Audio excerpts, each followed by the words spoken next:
Election అప్డేట్స్ను అందరికంటే ముందుగానే తెలుసుకోవాలంటే ఈరోజే ఆర్టీవీ లైవ్ యాప్ని మీ మొబైల్లో డౌన్లోడ్ చేసుకోండి. ప్రొద్దుటూరు టీడీపీ అభ్యర్థిగా వరదరాజరెడ్డి రాజకీయ వాతావరణం పొద్దుటూరులో వేడెక్కింది.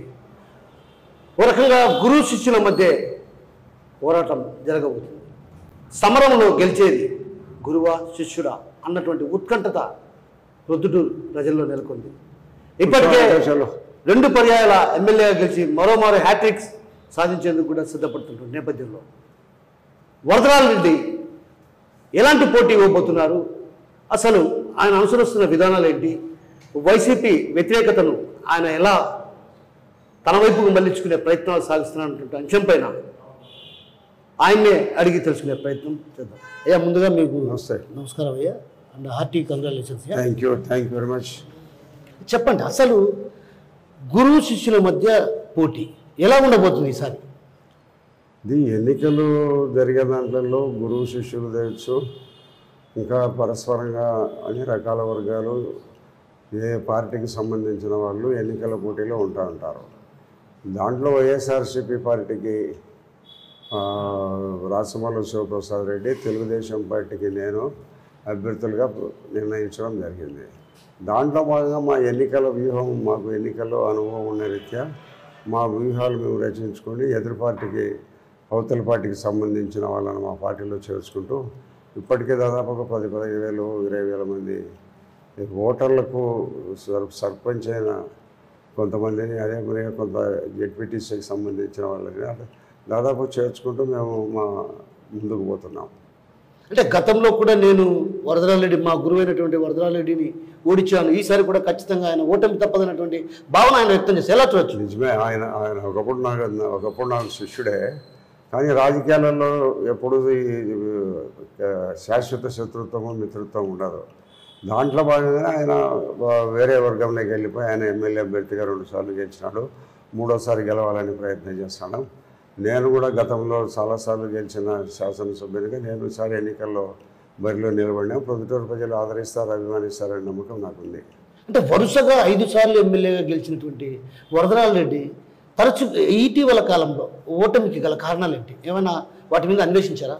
ఇప్పుడు ప్రజలు అనేది ఎప్పుడూ ఒకరికి కొత్తదనం కావాలని కోరుకుంటారు. 5 సార్లు గెలిచారుగా మీరు, కొత్తదనం కావాలని కోరుకుంటుంటారు. దాంట్లో భాగంగానే నన్ను 5 సార్లు ఓటేసి గెలిపించినాం. ఈసారి ఇంకొకరిని వేటేస్తాములేమనే అభిప్రాయం ప్రజల్లో కలిగి ఓటేసి నా ప్రత్యర్థిని లింగారెడ్డిని గెలిపేయడం జరిగింది. మళ్ళీ లింగారెడ్డి తర్వాత మళ్ళా ప్రసాద్ రెడ్డి ఎన్నికల్లో వచ్చినారు. నేను కూడా 2014లో చేసిన.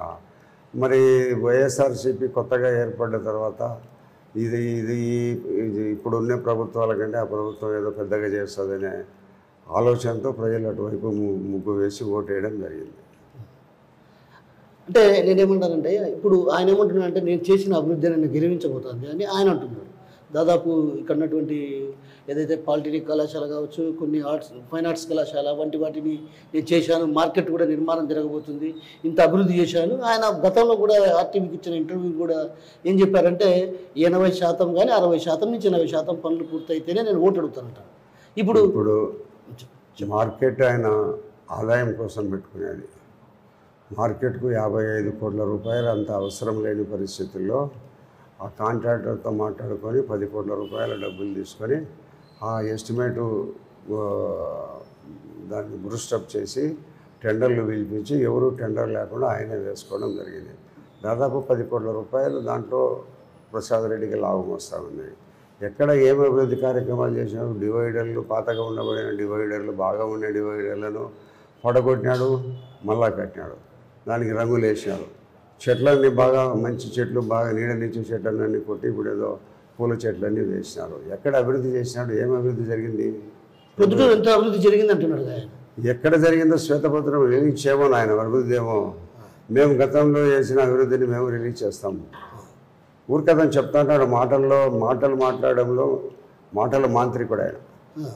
మాటల మాంత్రికంలో అందరినీ కూడా పడగొట్టాలని చూస్తుంటాడు. 30 ఏళ్ళ పాటు 5 పర్యాయాలు ఎమ్మెల్యేగా ఉన్నటువంటి వ్యక్తి అక్కడ ఉన్నటువంటి ఈ ప్రాంతంలో ఇది రాజుపాలెం దగ్గర ఏదో బ్రిడ్జి నిర్మాణానికి కూడా నోచుకోని పరిస్థితి. వాళ్ళు లేడీస్ కాళ్ళు పైకెత్తుకొని పోయేటువంటి ఒక వంక ఊరు అనుకొని కేసీ కెనాల్ నీళ్ళు పోతుంటే వంక, ఆ వంకకు కట్టడం పెద్ద గుణమా?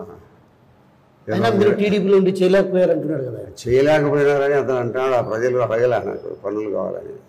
పనులు కావాలని అంటే ఎప్పుడో చేసిండు. అదే పెద్ద బ్రిడ్జి కోట్ల రూపాయలదే, అంత 30 లక్షలు 40 లక్షల రూపాయలతో అయ్యే పనిని ఆయన దానే చెప్పుకుంటున్నాడు. కానీ కుందూరు నది మీద 3-4 బ్రిడ్జీలు కట్టినాం, 5 బ్రిడ్జీలు కట్టినాం అని మేమేం చెప్పుకోవడంలే. ఆయన ఏదో తక్కువ చేసింది ఎక్కువగా చూపించుకొని లబ్ధి పొందాలో ప్రజలతో అంటున్నాడు. కానీ అల్టిమేట్గా ప్రజలు జడ్జీలు వారు నిర్ణయిస్తారు. ఇతను ఏదో బ్రూస్టప్ చేసుకొని ఇది చేసినా ఇది చేసినా అంటే ప్రజలు నమ్మాలి కదా. ఏం చేసినాడో ఆయన మాటల మంత్రి కూడా నేను చెప్తాను కదా. ఆయన చిన్నశెట్టిపల్లి విలేజ్లో శనగల గోడౌన్లో నుంచి ఒక రైతు ఓనరు శనగలు అమ్ముకొని చచ్చిపోతే పంచాయతీ చేసి 3 లక్షల చిల్లర రైతులకు డబ్బులు ఇవ్వాలి. ఆయన అతను కొనుక్కున్నాడు అవన్నీ శనగలన్నీ కొనుక్కున్నాడు. శనగల అది గోడౌన్లు కొన్నాడు, వాళ్ళ భూములు కొన్నాడు, గోడౌన్లు అమ్ముకున్నాడు, భూములు అమ్ముకున్నాడు. కానీ రైతులకు డబ్బులు ఇవ్వలేదు సుమారు సంవత్సర కాలం నుంచి. ఇంతటి అన్యాయం ఏమంటే నీకు ఈ వస్తువు నువ్వు తీసుకుంటానే డబ్బు ఇచ్చిపోతావు. అతను వస్తువు అమ్ముకున్నాడు, డబ్బు తీసుకున్నాడు, రైతులకు డబ్బులు ఇవ్వాలి కదా. రైతులు తిరిగి కోర్టుకు వేసినారు. రైతు ద్రోహి. ఏం తెలుసు వ్యవసాయం గురించి? ఏం తెలుసు? అని పల్లెలో ఉన్నాడా? రైతుల కష్టాలు ఏం తెలుసు దానికి? నేను ఆర్థిక సాయం చేస్తాను 10 మందికి. ఆర్థిక సాయం ప్రజల్ని దొబ్బినాడు. ఒక 1000 కోట్లు. ఆ 1000 కోట్ల నుంచి ఒక 10 పైసలు ఖర్చు పెడతాడు. అంటే ఏ రకంగా దొబ్బాడు లెక్క ఆయన? అన్ని రకాల్లో ప్రజలతో, పంచాయతీలతో, ఇసుక దందాలతో, లిక్కర్తో, రియల్ ఎస్టేట్ భూములతో, ఎన్ని ఇసుపెటాకులు, మట్కా, గుట్కా, బెట్టింగ్ అన్నీ ₹1 అతని సొంతం లెక్క లేకుండా పబ్లిసిటీ అంతా ఇచ్చేది వాళ్ళే. ఏదైనా నేను సాయం చేస్తానంటే క్రికెట్ బుక్లో క్రికెట్ బుక్కీలంతా కూడా మీ పార్టీ వాళ్ళే అంట కదా. మీ పార్టీ వల్ల ఆ పార్టీలోకి వలసపోయారు. ప్రజల్ని అడగండి. ఆయన కూడా నా దగ్గరికి ఒక్క క్రికెట్ బెట్టింగ్ కూడా వచ్చేవాడు ఉన్నాడా? అతను ఇంట్లో ఇసుపెటాకులు ఆడించి మ్యాచ్ తీసుకుంటున్నాడా? ఇప్పటికీ ఇసుపెటాకులు ఆడించేది ఎవరు అనేది పొద్దుటూరు ప్రజల్ని అడగండి. అతను చెప్పేటి అతను చెప్తాడు, నేను చెప్తా అని మీరు నమ్మద్దు. ప్రజల్ని అడగండి.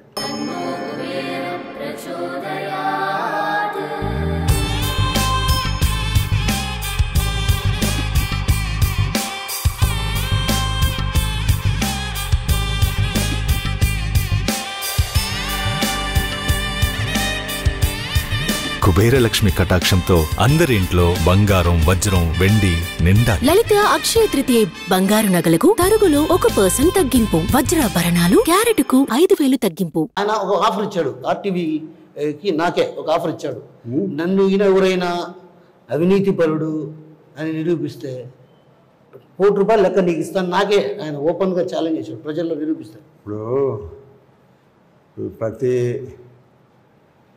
తప్పుడు చేసే ప్రతి ఆడేమో నేను నికారస్తుందని అంటుంటుంది. చేసేవానికి తెలుసు, ప్రజలకు తెలిసి ఉంటుంది ఆ విషయం. ప్రజలు మాట్లాడుకుంటారు. ఆయమను పోయి అడిగితే ఏం చెప్తుంది? నేను తప్పు చేసినా నేను ప్రతిభతనంట. ఇతనంతే. ఆయమ్మ అంత 10 అంతలు నేను ప్రతిభతనంటాడు. అంటే పొద్దుటూరును నేనేదో ఒక రకంగా అసాంఘిక కార్యకలాపాలకు అడ్డాగా ఉన్నటువంటి పొద్దుటూరును అవి రూపులేఖలు లేకుండా చేస్తారని చెప్పి కూడా ప్రమాణం చేసి ఎస్పీని కూడా కలిశారు కదా ఆయన. ఎస్పీని కలిసిన 3 రోజులకే మళ్ళీ మట్కా జరుగుతుంది, గుట్కా జరుగుతుంది, క్రికెట్ బెట్టింగ్ జరుగుతున్నాయి, ఇస్పేటలు. అతను చెప్పే దాంట్లో 99.9% అబద్ధాలే. మా తల్లి తండ్రి సాక్షి అంటాడు, తండ్రి సాక్షి అంటాడు. ఎందుకు తల్లి సాక్షి తండ్రి సాక్షి పెట్టు? అతన్ని అడగండి అన్నమాట. నేనేమంటే ప్రతి విషయానికి తల్లిని తండ్రిని సాక్షిగా చెప్పుకోవడం. దేవుళ్ళందరూ భారతదేశంలో ఉండే దేవుళ్ళందరూ అయిపోయినారు. అయిపోయాక తల్లి దగ్గరికి వచ్చాడంటారా? తల్లి కూడా అయిపోయింది.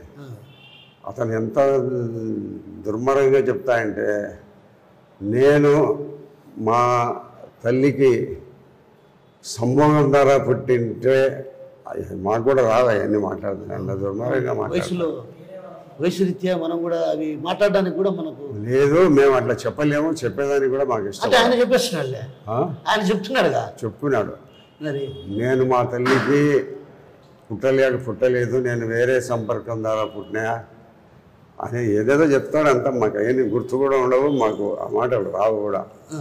ప్రతిదానికి ప్రమాణం అంటాడు. ప్రతిదానికి అమావాస్యలు కూడా నీళ్లు పోసుకొని పోయి దేవుని దగ్గర ప్రమాణం చేస్తున్నాడు. అతనిని ఆర్ట్లో మించినోడు ఎవడు లేడయా ఈ మా పొద్దుటూరులో లేరు. అంటే యాక్టరా ఆయన? యాక్టర్ కంటే ఎక్కువగా మాట్లాడతాడు, ఎక్కువగా నటిస్తాడు, ఎక్కువగా అబద్ధాలు చెప్తాడు. ఎవరితో పోల్చుకోవచ్చు యాక్టర్లు? ఆయన నటనను ఎవరితో పోల్చుకోవచ్చు? యాక్టర్లలో కూడా ఇంత నీచుడు ఎవరు లేరు. అందరూ కొంత అంతో ఇంతో నైతిక విలువలు కలిగిన వాళ్ళు యాక్టర్లు ఉన్నారు, కానీ ఇంత నీచుడు ఎవరు లేడు. ప్రతి దానికి అబద్ధము, నేను ఎవరు డబ్బు తీసుకున్నాను ఎట్లా తీసుకుని. ఇప్పుడు 2019 తన ఎన్నికల అఫిడవిట్లో 1,30,00,000 చూపించినాడు. మొన్న ఒక 8 నెలల కిందట ఒక ఆర్టీఓ ఆఫీస్ రిజిస్టర్ ఆఫీస్ కాడికి పోయి నా ఆస్తి అంతా 150 కోట్లు ఇచ్చి ఎవరన్నా తీసుకోండి అంటాడు. 150 కోట్లు ఎట్టొచ్చింది? ఎన్నికల అఫిడవిట్లో నువ్వు ఇచ్చింది 1,30,00,000, నీకు 4.5 సంవత్సరంలో ఎందుకు ఎట్లొచ్చింది 150 కోట్లు? ఏమన్నా నీ ఊరికా నుంచి అమ్ముకొని వచ్చినావా? బోకులు బోలు వేసుకొని పొద్దుటూరికి వచ్చినాడు. అవును, ఇప్పుడు ఆయన దగ్గర ఉన్నటువంటి కొంతమంది అసమ్మతి నేతలు, కొత్తపల్లె సర్పంచ్ కావచ్చు, ఇట్లా వీళ్ళంతా కూడా పార్టీలో చేరుతున్నారు. వాళ్ళందరి దగ్గర కొత్తపల్లి పంచాయతీలో హౌస్ కట్టుకునే దానికి అప్రూవల్ కావాలంటే డబ్బులు ఇవ్వాలా. కొత్తపల్లి పంచాయతీలో రోడ్లు, కాలువలు, డ్రైన్లు కట్టాలంటే ఆ సర్పంచ్ గారిని ఒత్తిడి చేసి తనకు పర్సెంటేజ్ కావాలని కోరుకున్నాడు. తనకు పర్సెంటేజ్ కావాలని కోరుకున్న దాంట్లో మా పంచాయతీలో మీకెందుకు పర్సెంటేజ్ ఇస్తాము, మేము న్యాయబద్ధంగా మా పనులు మాకు చేసుకొని ప్రజలకు అభివృద్ధిని చూపించాలని మేము ప్రయత్నం చేస్తూ ఉంటే నువ్వేంది పర్సెంటేజ్ కావాలని అతను తిరుగుబాటు చేసినాడు. తిరుగుబాటు చేస్తే పంచాయతీకి సంబంధించిన 8-9 మంది 10 మందిని వార్డు మెంబర్లను కొని అతనికి కోరం లేకుండా చేసి పంచాయతీలో పనులను నిలుపుదల చేసే ప్రయత్నం చేసినాడు. ఆ వార్డు మెంబర్లందరూ ఎంతో 10 లక్షలు 8 లక్షలు ఇచ్చి వార్డు మెంబర్లను కొనేదానికి డబ్బులు ఎంత వచ్చింది దానికి? ఆ పంచాయతీ మీద నువ్వు ఎందుకు అంత ఖర్చు కట్టి పర్సెంటేజీలు తీసుకుంటున్నాడు? నీ పర్సెంటేజీల కోసమే దాని దగ్గర నుంచి విడిపోయి మా దగ్గరికి వచ్చినాడు. మొత్తం అసమ్మతి డబ్బులు ఎందుకు ఇస్తారు నీకు? వాళ్ళ పంచాయతీ డబ్బులు ఇస్తారా? అట్లా దుర్మార్గుడు. అంటే ఇప్పుడు మీకు టికెట్ వచ్చిన తర్వాత అటు ప్రవీణ్ కుమార్ రెడ్డి కావచ్చు, లింగారెడ్డి కావచ్చు, వీళ్ళంతా కూడా కొంత అసంతృప్తితో ఉన్నారు కదా. ఎవరు అసమ్మతి ఎక్కడున్నా కూడా కొంతకాలానికి మళ్ళీ వాళ్ళు కూడా మాతో కలిసి వస్తారు. మేమందరం కలిసికట్టుగా పొద్దుటూరులో తెలుగుదేశం పార్టీ జెండాను ఎగరేస్తాం. అంటే ఇప్పటికేమన్నా మీరేమన్నా చర్చించారా? వాళ్ళతో ఏమన్నా చర్చిస్తుంటాము, మాట్లాడుతున్నాము, వాళ్ళు మాట్లాడుతున్నారు, ఏదో మధ్యవర్తులు మాట్లాడుతున్నారు, జరుగుతుంటుంది. ఎన్నిక వచ్చే కొద్దీ అన్నీ జరిగిపోతుంటాయి. దగ్గరికి వచ్చే కొద్దీ అయ్యా మీకు అనుకూలించే అంశాలు ఏంటి? గెలుపుకు అనుకూలించే అంశాలు? ఇప్పుడు పొద్దుటూరు ప్రజల సర్వేలో నన్ను కావాలనుకొని పొద్దుటూరు ప్రజలందరూ కోరుకున్నాడు. చంద్రబాబు నిర్వహించిన అన్ని సర్వేలలో ఎన్ని సర్వేలు నిర్వహించినాడో అన్ని సర్వేలలోనూ అది IVR సర్వేలలో కూడా నేను కావాలని 173 మంది ప్రజలు కోరుకున్నారు కాబట్టి నాకు టికెట్ ఇచ్చినారు. ఆ ప్రజలే నన్ను గెలిపిస్తారు ఖచ్చితంగా. ఇప్పుడు అక్కడక్కడ కొంత అసమ్మతి ఉంది కదా. అసమ్మతి అనేది ప్రతి చోట ఉంటుంది. అందరూ మనమేమి దేవుళ్ళం కాదు. అసమ్మతి ఉంటుంటుంది. ఏదో నేను ఆ పొద్దు వచ్చా నువ్వు ఫోన్ చేయమంటే చేయకపోయినావంట అంటాడు. ఆ పొద్దు ఇంటికాడికి వచ్చా నువ్వు నన్ను పలకరించలేదంట అంటాడు. మా పెళ్ళికి రాలేదంట అంటాడు. ఇట్లాంటివన్నీ ఉంటాయి అసమ్మతులు. అవన్నీ ఏమి అధిగమించుకొని ముందుకు పోతాం. అయ్యా షర్మిల పోటీ చేయబోతుంది ఎంపీగా. మీ ఆ ప్రభావం మీ పైన ఏమైనా పడే అవకాశాలు ఉన్నాయి? మా ప్రభావము మా మీద ఏమి షర్మిల ప్రభావము కాంగ్రెస్ ప్రభావం మా పొద్దుటూరుకు సంబంధించిన ప్రజలు ఏముండదు. ఆయమ్మ ప్రభావం ఏమున్నా కూడా వైఎస్ఆర్సీపీ పార్టీకి సంబంధించి ఆయమ్మ ప్రభావం ఉంటుంది. కాంగ్రెస్ పార్టీ రాష్ట్ర విభజన జరిగిన తర్వాత కాంగ్రెస్ పార్టీలో ఉండబడిన వాళ్ళందరూ వైఎస్ఆర్ పార్టీ జగన్మోహన్ రెడ్డికి పోయినారు. ఈరోజు కాంగ్రెస్ పార్టీ ఏదైనా పుంజుకునే పరిస్థితులు వస్తే జగన్మోహన్ రెడ్డి పార్టీలో వాళ్ళు కాంగ్రెస్కి వస్తారు తప్పక మాది తెలుగుదేశం పార్టీ మొట్టమొదటి నుంచి ఒక స్టాండ్తో ఉంది. మా దగ్గర ఉండబడిన వాళ్ళు ఎవరు పోయేవాళ్ళు ఎవరు లేరు.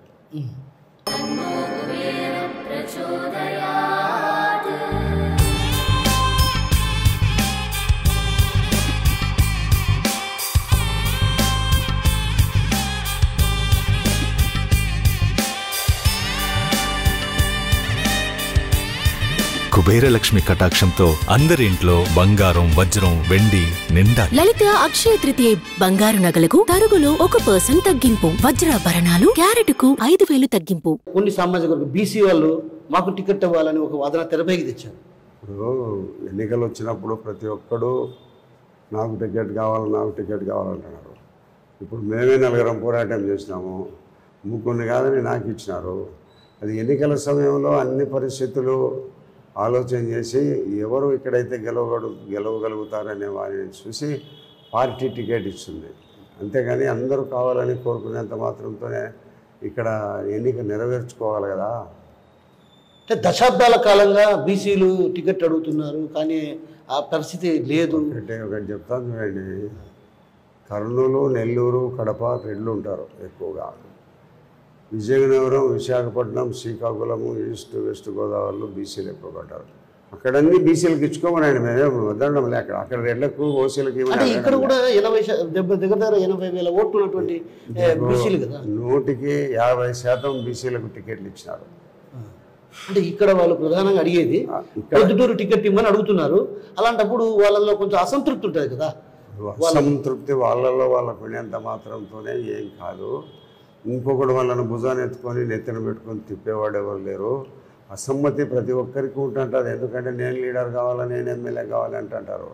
పార్టీ అవన్నీ ఆలోచించుకొని ఎవరికి ఇక్కడ గెలవగలిగేవాడు అనేది చూసుకొని ఇస్తుంది. అందరికీ టికెట్ ఇస్తే పార్టీ అధికారంలోకి రావాలి కదా. చంద్రబాబు నాయుడు అధికారంలోకి వచ్చేటట్టు ఎవరికి టికెట్ ఇస్తే సీటు గెలుస్తుంది, నాకు సపోర్ట్గా వస్తాడనే ఆలోచనతో ఆయన సీట్ ఇచ్చుకుంటాడు.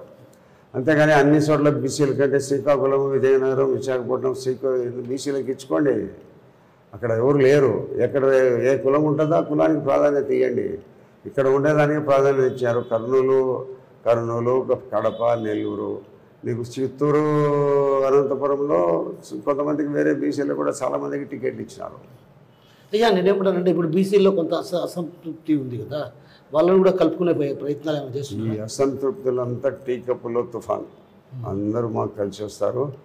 మేము ఇక్కడ తెలుగుదేశం పార్టీ అధికారంలోకి వస్తుంది, తప్పకుండా మంచి మెజారిటీతో ఇక్కడ గెలుస్తాం. అంటే వరదరాజురెడ్డి ఎవరు కనబడినా పేరుతో పిలుస్తారు అనేది ఒక భావన ఉంది. ఎందుకంటే అది రాజశేఖర రెడ్డి గారికే. ఆ తర్వాత ప్రొద్దుటూరులో వరదరాజురెడ్డి పేరుతో పెట్టి పిలుస్తాడు. ఎవరైనా పలకరిస్తే రా కూర్చో, తన పేరు చెప్పేసి కూర్చోమని చెప్పాడు. అది ఎలా సాధ్యమైంది మీకు? చాలా కాలం రాజకీయాల్లో ఉండేటప్పుడు వచ్చిన వాళ్ళే కొన్ని 100 సార్లు వస్తుంటారు. మేము వచ్చిన మనిషిని పేరుతో పిలిచి పలకరించలేకపోతే ఎందుకు రాజకీయాల్లో ఉండాలా? అంటే అది రాజశేఖర రెడ్డికే.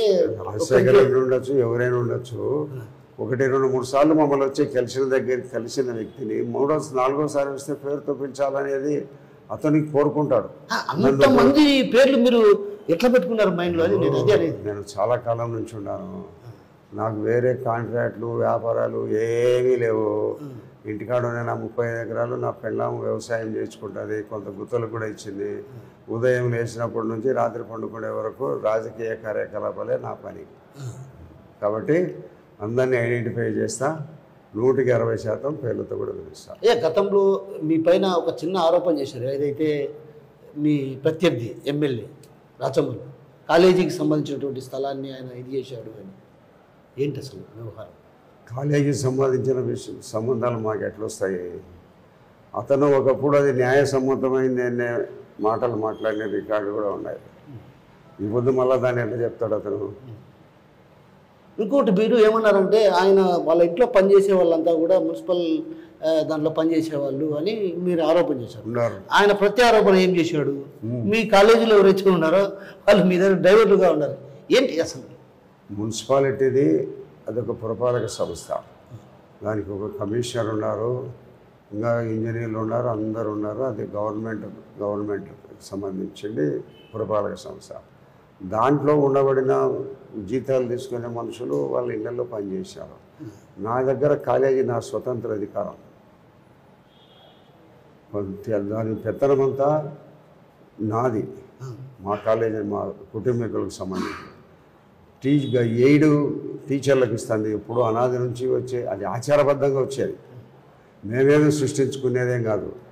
స్వతంత్రం పుట్టిన తర్వాత ప్రైవేటు విద్యా సంస్థలకు టీచర్లను టీచింగ్ ఇచ్చే వాళ్ళ అందరినీ కూడా గవర్నమెంట్ అపాయింట్ చేస్తుంది.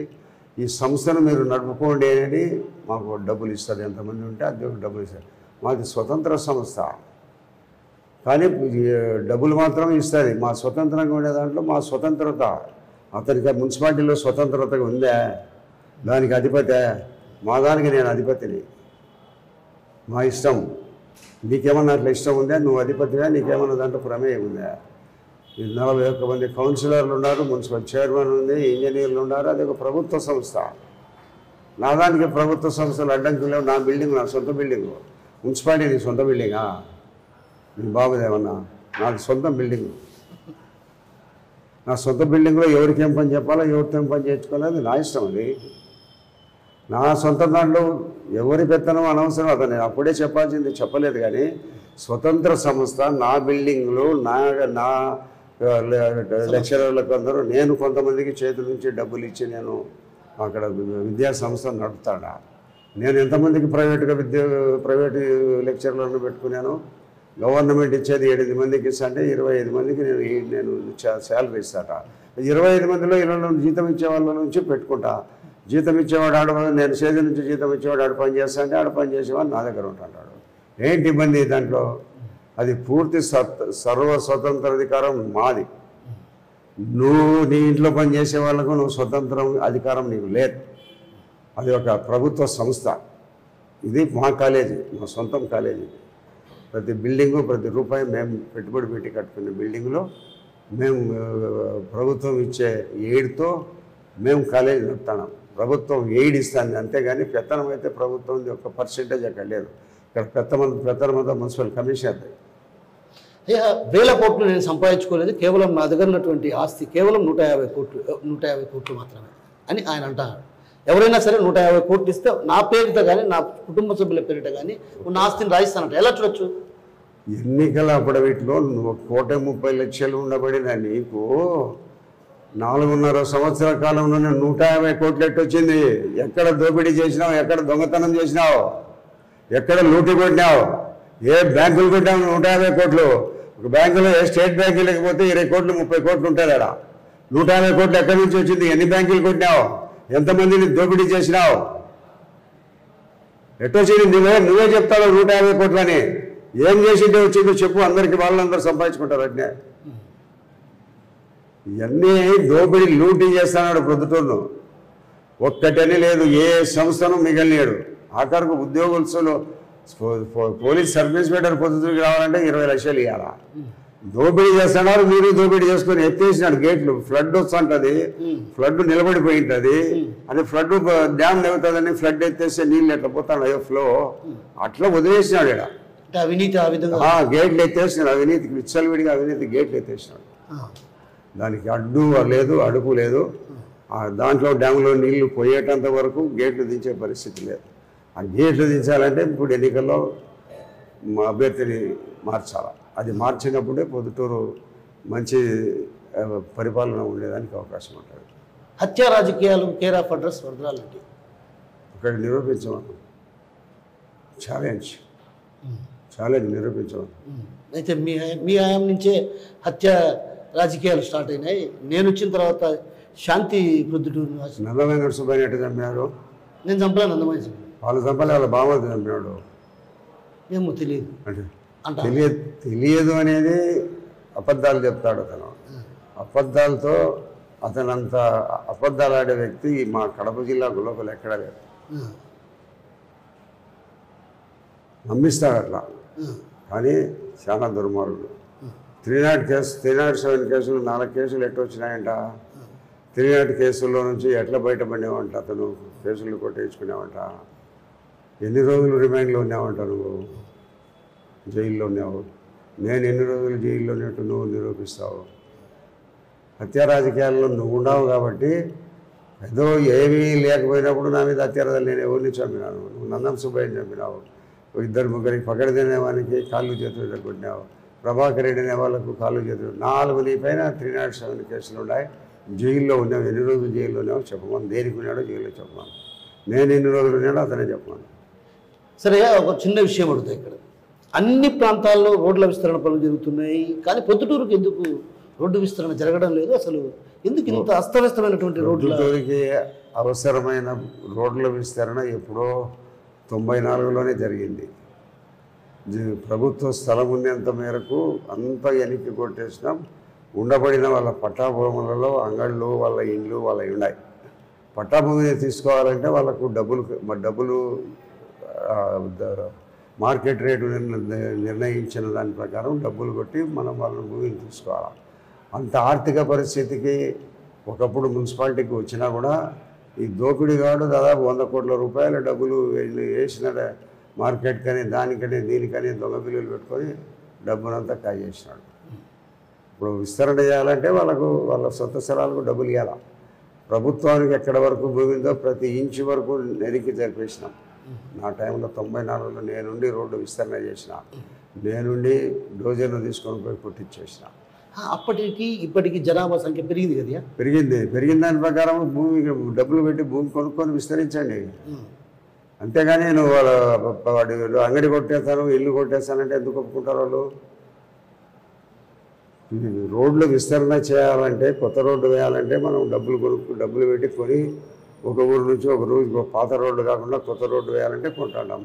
విస్తరణ చేయాలంటే ఇక్కడ పొద్దుటలో ఆ రోడ్లలో నివాసం ఉండే ఇళ్లకు, వాళ్ళ అంగళ్ళకు, వాళ్ళు ఏవైతే ఉంటాయో వాళ్ళకు డబ్బులు ఇచ్చి కొనుగోలు చేసి విస్తరణ చేయాలి.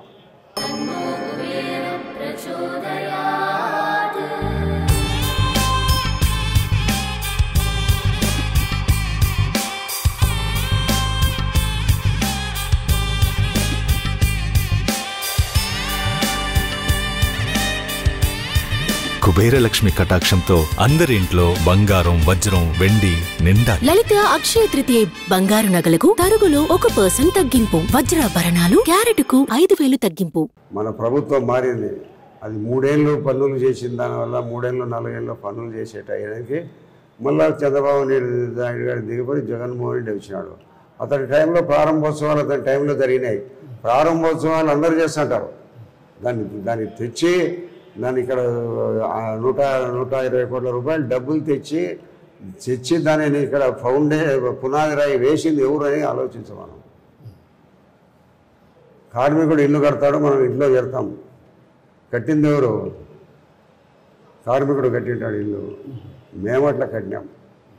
అట్లా ఇవన్నీ తీసుకొచ్చి శాంక్షన్ చేసి నిధులు తీసుకొని వచ్చి దాన్ని శాంక్షన్ చేసిన తర్వాత అంతా అయిపోయేటప్పుడు ఇతను వచ్చినాడు. సినిమా అయ్యేటప్పుడు సినిమాకి పోతే సుమారుగా ఇంటర్వ్యూలు అయిపోయి మళ్ళీ ఒక అర్ధగంట నిజంగా ఇతను వచ్చినాడు. అట్లా వచ్చినాడు అంతే. అతని ప్రమేయం ఎక్కడ కూడా ఒక సూదిమో వినమైన కూడా లేదు. ఇప్పుడు డ్రైనేజీ వ్యవస్థ కావచ్చు, అవి ఎలా ఉన్నాయి? డ్రైనేజీ వ్యవస్థ పెండింగ్ ఉంది. ఒకప్పుడు దాదాపు ఒక 4-5 కోట్ల రూపాయలు పెట్టి డ్రైనేజీ వ్యవస్థకు పనులు కూడా చేయించినాము. అంతలో ప్రభుత్వం మారింది. ప్రభుత్వం మారిన తర్వాత నేను కూడా ఎన్నికల్లో ఓడిపోవడం జరిగింది. దాని తర్వాత కొనసాగించాలని వచ్చిన ఎమ్మెల్యేలకు శ్రద్ధ లేని కారణంగా ఈరోజు డ్రైనేజ్ ఆగిపోయింది. చంద్రబాబు వచ్చినప్పుడు హామీ ఇచ్చాడు, ఏదైతే ప్రొద్దుటూరుకు మెడికల్ కాలేజీ తెస్తాం. సాధించగలరా? ఇది ప్రొద్దుటూరు 351 బెడెడ్ ఆసుపత్రి. మెడికల్ కాలేజ్ ఇవ్వాలంటే 351 బెడ్స్ ఉండాలి. అది దీనికి అన్ని ఎలిజిబిలిటీస్ ఉన్నాయి. అయితే ముఖ్యమంత్రి గారు పులివెందులకు సంబంధించిన వ్యక్తి కాబట్టి వాళ్ళ పులివెందుల్లో మెడికల్ కాలేజీ తీసుకుపోయి కట్టుకున్నాడు. కానీ ఎలిజిబిలిటీ ఉండబడిన 351 బెడెడ్ ఆసుపత్రి పొద్దుటూరులో నిర్మాణం చేయాలని మేము దానికోసం ప్రయత్నం చేసి శాంక్షన్ల దశకు వచ్చిన తర్వాత ఈయన ముఖ్యమంత్రి కావడము పులివెందులకు మార్చుకోవడం జరిగింది. అంటే నేనేమంటానంటే అంత ఇప్పుడున్నటువంటి హాస్పిటలే ఏదో కొంచెం శిథిలావస్థ చేరుకున్నట్టు అనిపిస్తుంటుంది. హాస్పిటల్ అది కట్టింది 2012-13 ఆ ప్రాంతాలలో కొత్తగా కట్టినాం. ఇప్పటికీ ఎక్కడ శిథిలావస్థ లేదు. అయ్యో బాత్రూములకు బోల్ట్ పోయింటాయి, నట్టు పోయింటాయి, కుళాయిలు పోయింటాయి, అట్లాంటివన్నీ జరుగుతుంటాయి తప్పక బిల్డింగ్కు ఎక్కడ ఎలాంటి డొక్కలేదు. అయితే మీ హయాంలో మళ్ళీ మంచి ప్రొద్దుటూరుగా చూడొచ్చా? మా హయాంలో ఉండబడిన బిల్డింగ్లో పడగొట్టి కట్టాల్సినంత అవసరం ఏం లేదు. బిల్డింగ్లు బాగున్నాయి. ఒక రకంగా ఆయన ఆరోపిస్తున్నారు ఎమ్మెల్యే ఫ్యాక్షన్, తర్వాత ఈ అసాంఘిక కార్యకలాపాలకు అడ్డ అది ఇది అంటున్నారు. మీరు ఒకటి చెప్తాను వినండి. అతను చెప్పే ప్రతి మాటలో అబద్ధమే ఉంటుంది. ప్రతిదీ మాటే. అతను చెప్పేదంటే నిజం అనేది ఉండదు.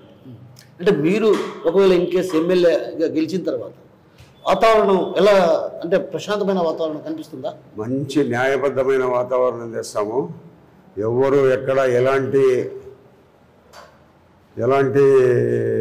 దుర్మార్గాలకు అన్యాయాలకు ఎక్కడ కూడా లేకుండా ఒక నీతివంతమైన అధికారులను వేయించుకొని నీతివంతమైన పద్ధతిలో ఎక్కడ లంచగొండితనానికి అవకాశం లేకుండా పూర్తి ఎవరి పనులు వాళ్ళు, ప్రజలందరూ వాళ్ళ పనులు వాళ్ళు చేసుకునే సంపూర్ణ హక్కును స్వేచ్ఛను కలిగిస్తాం. అంటే ఆయనకేమో 1000 కోట్ల ఆస్తుంది, ఓటుకు 10,000 నుంచి 20,000 కూడా పెట్టే శక్తి ఆయనకుంది. ఆ స్థాయిలో డబ్బులు పంపిణీ చేస్తాడు. ఆ ప్రభావం చూపదా? ఇది ప్రజలదే కదా డబ్బు. ప్రభుత్వం నుంచి ఎవరు ఒక 10 లక్షలు సంపాదించుకున్నా ఆ ప్రభుత్వానికి వచ్చే డబ్బు ప్రజలు పన్నుల ద్వారా కట్టే డబ్బే, ట్యాక్సుల ద్వారా వచ్చే డబ్బే. ఒక 10 లక్షలు ఎవడన్నా తినేరు అంటే దాంట్లో నీది కూడా 10 రూపాయలు ఉంటుంది. మన డబ్బు తిని మనకే ఇస్తున్నాడు. ఏమతను డబ్బు ఏమన్నా ఎవరైనా సంపాదించినాడా? ఏమన్నా పొలం పెట్టినాడా? ఏమన్నా శనికాయలు పత్తి పండించినాడా? ఏమన్నా ఉరి పండించినాడా? దోచిన ప్రతి ఒక్క రూపాయి ప్రజలది. అయితే మొత్తానికి లక్షణంగా అందరూ స్వేచ్ఛగా అందరూ బాగా డబ్బులు తీసుకొని అతను మన డబ్బు మనకి ఇస్తున్నాడు అంతే. అతను ఎక్కడో కష్టం చేసి కష్టం చేసి కూలి పని చేసి పంటలు పండించి తీసుకొని వచ్చిన డబ్బు కాదు. తెల్లగా గుడ్డ నలగకుండా రాత్రింబవళ్ళు కూర్చొని కట్టలు తీసుకొని పక్కన వేసుకునే డబ్బు అది. ప్రజలది డబ్బు. లంచగొండితనం ద్వారా ప్రజలను దోపిడీ చేసిన డబ్బు ప్రతి రూపాయి, అతను తిరిగే కారు కానీ అతను వేసుకునే బట్టలు కానీ ప్రజలది సొమ్మది. నీ కష్టార్జితం ఏం లేదు. వ్యాపారాలు చేసి ఉండొచ్చు, వ్యాపారాలు ఏం చేస్తాడో వ్యాపారాల్లో న్యాయబద్ధమైన వ్యాపారాలు ఏమి ఒకటి కూడా చేయలే. ప్రతిదీ దోపిడీనే. అంటే రియల్ ఎస్టేట్ చేస్తున్నాడు కదా, రియల్ ఎస్టేట్ చేస్తుంటాడు. నీది భూమి ఉంటుంది, దాని పక్కన ఉంటాడు. ఎవడో అనాథ ఉంటాడు, మేము ఇంత డబ్బులు ఇస్తాం లేచిపోరా అంటాడు. మార్కెట్ డబ్బు ఇవ్వాలి కదా మనకి, ఏమి ఇయ్యాడు. ప్రభుత్వ మైలవరం కాలువ ఆక్రమించినాడు, ప్రభుత్వ భూమి. గోపురం దగ్గర కొంత బంజరు భూమిని సాగినాడు. ప్రభుత్వ స్థలాలను కొన్ని ఆక్రమించుకొని ఉన్నాడు ఇప్పటికే. ఇదంతా ఎవరిది? ఎవరిది డబ్బు? అది ప్రజలది. అతని దగ్గర ఉండే ప్రతి రూపాయి ప్రజలది డబ్బు. అంటే కార్పొరేటర్లు కొందరు మీ వైపు, అంటే టీడీపీ వైపు చూస్తున్నారనే ఆరోపణలు బలంగా వినిపిస్తున్న తరుణంలో ఒక్కసారి ఇప్పుడు మున్సిపాలిటీ పరిపాలన ఏముంది? కౌన్సిలర్లు పోయి కమిషనర్తో కూడా మాట్లాడడానికిలే, ఎవరు ఒక ఇంజనీర్తో మాట్లాడడానికిలే. అయ్యా మాకు లైట్ ఎలగలేదు అని పోయి డైరెక్ట్గా వాళ్ళు చెప్పుకునేదానికి లేదు. మాకు కుళాయికి నీళ్లు రాలేదని చెప్పుకునేదానికి లేదు. మా మురికి కాలువలు తీయలేదు అని చెప్పేదానికి లేదు. కసులు చెప్పమని చెప్పే అధికారం కూడా కౌన్సిలర్లకు లేదు. ప్రతి ఒక్కడే ఆయన బామర్ది బంగారెడ్డికి చెప్పాలా, బంగారెడ్డి పలానా చోట వీధిలో కుళాయికి నీళ్లు రాలేదంటే వాడు రావాలా. కౌన్సిలర్గా గెలిచిన తర్వాత వాని వీధిలో మనకి స్వేచ్ఛ లేదు. వాడు వాని పనులు చేయించుకునేదానికే ఇంజనీర్లు అధికారుల దగ్గరికి పోయి మాట్లాడేదానికి మనకి స్వతంత్రత లేదు. అంతా బంగారెడ్డి కింద పనిచేయాలి. అంటే ఒక రకంగా అధికారులు కూడా భయభ్రాంతులకు గురి చేసే పరిస్థితి ఉందా? మీకు మున్సిపల్ చైర్మన్ ఉన్నా కూడా shadow municipal chairman Banga Reddy. So మొత్తానికి ఈసారి ఎన్నికల్లో ఖచ్చితంగా మీరు శిష్యుని ఓడించబోతున్నారు. తప్పనిసరిగా. ఆయన వైసీపీ కౌన్సిలర్ నుంచి వచ్చిన ఆయన మురళీధర్ రెడ్డి అందరూ అట్లా వచ్చినారు. ఎందుకు వచ్చినారు? ఈ దుర్మార్గపు పరిస్థితిని భరించలేక, ఊర్చుకోలేక, వాళ్ళు చెప్పినట్టు అన్నీ వినలేకపోయి బయటకు వచ్చినారు. శివచంద్రారెడ్డి అట్లా వచ్చినారు. ఇంకా ఒకరిద్దరు ముస్లిమ్స్ కూడా బయటకు వచ్చినారు. ఎంతకాలమని బానిస. అంటే వాళ్ళందరినీ డబ్బులు పెట్టి కట్టడి చేసుకుంటున్నాడు కదా. ఎవరు కట్టడి చేసుకుంటాడు? ఈయన. ఆయన డబ్బులు ఇచ్చి కట్టడి చేసుకున్నా కూడా ఉండే పరిస్థితి లేక బయటకు ఇచ్చినారు. ఈయన కూడా మస్తుగా ఇస్తామన్నారు అనుకుంటే మురళీరెడ్డి కూడా, నేను ఈ డబ్బులకు నీ దగ్గర దాసోహమని అనే పరిస్థితి లేదు నాయన, నువ్వు ఇంత దుర్మార్గమని నీ దగ్గర ఉండలేను, భరించలేనని బయటకు వచ్చేసినాడు. Thank you. కంగ్రాట్స్.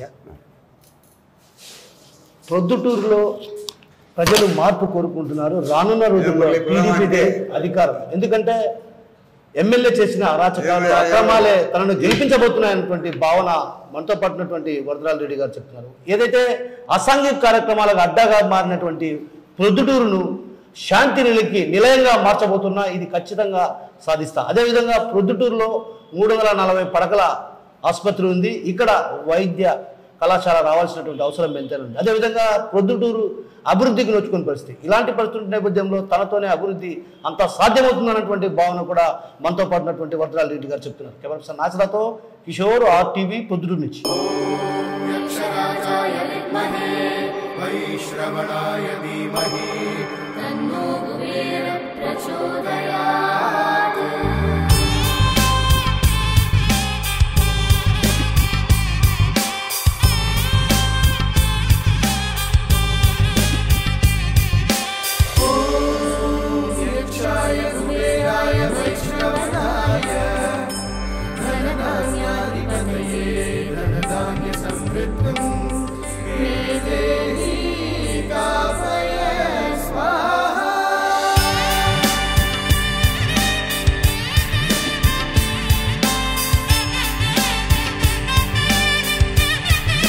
కుబేరలక్ష్మి కటాక్షంతో అందరింట్లో బంగారం, వజ్రం, వెండి నిండాలి. లలిత అక్షయ తృతీయ బంగారు నగలకు తరుగులో 1% తగ్గింపు. వజ్రాభరణాలు క్యారెట్కు 5,000 తగ్గింపు.